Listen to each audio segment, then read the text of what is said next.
In a quiet, affluent neighborhood of Los Angeles, the luxurious Johnson family estate stood tall against the evening sky. The mansion, with its gleaming windows and well-manicured lawns, was a testament to wealth and status. On the second floor, Emma Johnson, a reserved 16-year-old, sat in her room by the window. The fading sunlight painted streaks of orange and pink across the walls, contrasting the sleek modern decor. Emma stared blankly at her phone screen, her hands trembling as she read the latest message from her cousin, Sarah. "Emma, what's going on? The police are involved. Your parents filed a missing person report. Are you okay? Please respond." Her breath caught in her throat. Missing person report? She hadn't left the house all week. Confused and alarmed, Emma quickly typed back, "Sarah, I'm home. What are you talking about?" Almost instantly, Sarah replied, "Check social media. It's all over Instagram." Emma's fingers hovered over her phone as dread pooled in her chest. She opened Instagram, her heart pounding. The first post that appeared was from her mother's account. A family photo from a pristine beach resort, her parents and older brother, Ethan, smiling under the tropical sun. The caption read, "Our beloved daughter Emma is missing. We're devastated and working with the police to find her. Please pray for her safe return." The room seemed to spin. Emma's stomach churned as she reread the post. Missing? Safe return? She hadn't gone anywhere. Her phone buzzed with more messages from concerned friends, each one echoing the same disbelief and worry. Emma clenched her fists, a cold anger rising within her. Why would her parents lie? Her mind flashed back to the morning they had left for their week-long vacation. It was a scene she couldn't forget. Over breakfast in their expansive dining room, her mother, Victoria, had casually announced the family's trip to Hawaii. "We've been planning this for months. A perfect getaway to celebrate Ethan's graduation," Victoria had said, her tone dripping with excitement. Ethan had grinned, raising his glass of freshly squeezed orange juice. "It's going to be epic." Emma's gaze had shifted to her father, Robert, who sat across from her, scrolling through his phone. He hadn't even looked up. "And me?" Emma had asked hesitantly, hope flickering in her chest. Victoria's cheerful expression faltered. "Emma, sweetie, we think it's best if you stay home. You know how you get overwhelmed at big events. This is Ethan's moment. We don't want you to feel out of place." Her words had felt like a slap. Emma had wanted to argue, to demand an explanation, but the lump in her throat had silenced her.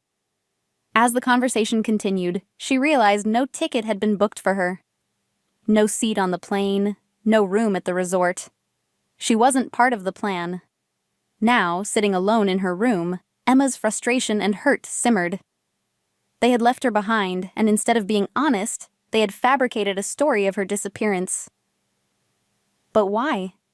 Was it to avoid questions about her absence? To preserve their image as the perfect family?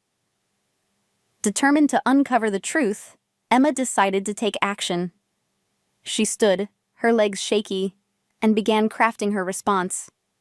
First, she grabbed the day's newspaper from her desk, ensuring the date was clearly visible. Then, she took a selfie in her room, the warm glow of the sunset casting a serene backdrop. With her expression calm but resolute, she posted the photo on Instagram with a caption that cut through the lies. "I am not missing. I've been at home this entire time. My parents left me behind, saying I didn't belong on their trip. And now they're lying about me being missing to protect their image. This is the truth." The post went viral within hours. Friends, relatives, and even strangers flooded the comments with outrage and support. "Unbelievable! Stay strong, Emma. How could they do this?" The hashtags number not missing and number family facade began trending. Emma's phone buzzed relentlessly with messages of solidarity, but also frantic calls from her parents. "Emma, take that post down now," her mother's voice demanded in a voicemail. "You don't understand what you're doing." Her father's message was no better. "We need to talk. You're blowing this out of proportion." Emma ignored them, her resolve strengthening with every passing minute. For the first time in her life, she felt heard. She wasn't invisible anymore. That night, Emma's grandmother Margaret called. "Emma, my dear." Her voice was soft but firm. "I've seen everything. You were brave to speak out." Tears welled in Emma's eyes. "Grandma, I don't know what to do. They've never cared about how I feel." "You're coming to stay with me," Margaret declared. "I've already spoken to a lawyer. This situation won't go unaddressed." 2 days later, Margaret arrived at the Johnson estate with Emma's uncle, Peter, and the lawyer. They were met by a flustered Victoria and Robert, who had just returned from their trip. "What is this?" Robert demanded, his voice tight with anger. Margaret didn't flinch. "We're here for Emma. She's been treated unfairly, and we won't stand for it." "This is a private matter," Victoria interjected, clutching her designer handbag nervously. "Outsiders have no place here." "Outsiders?" Margaret's tone sharpened. "You filed a public missing person report and lied to everyone about Emma. You've made this everyone's business." Emma stepped forward, suitcase in hand. "I'm leaving with Grandma. I can't stay here anymore." Her parents' protests fell on deaf ears. As Emma walked out the door, she felt a sense of liberation she hadn't thought possible. The mansion, with all its grandeur, no longer felt like home. For the first time, she was free to carve her own path. Over the next few weeks, Emma's story gained national attention. News outlets picked up her Instagram post, dubbing it, "A Teen's Courageous Stand Against Family Deceit." Offers for interviews and book deals poured in, but Emma declined. She wasn't ready to share more, not yet. Instead, she focused on healing. Living with Margaret was a revelation. Her grandmother's cozy home, filled with warmth and love, was the opposite of the cold luxury she had known. Margaret encouraged Emma to pursue her passion for writing, something her parents had always dismissed. "Your words have power," she told her. "Use them to tell your story." Emma began writing short stories and poems, channeling her emotions into her work. Her first piece, "The Girl Left Behind," was published in a local newspaper and quickly went viral. Readers praised her raw honesty and resilience.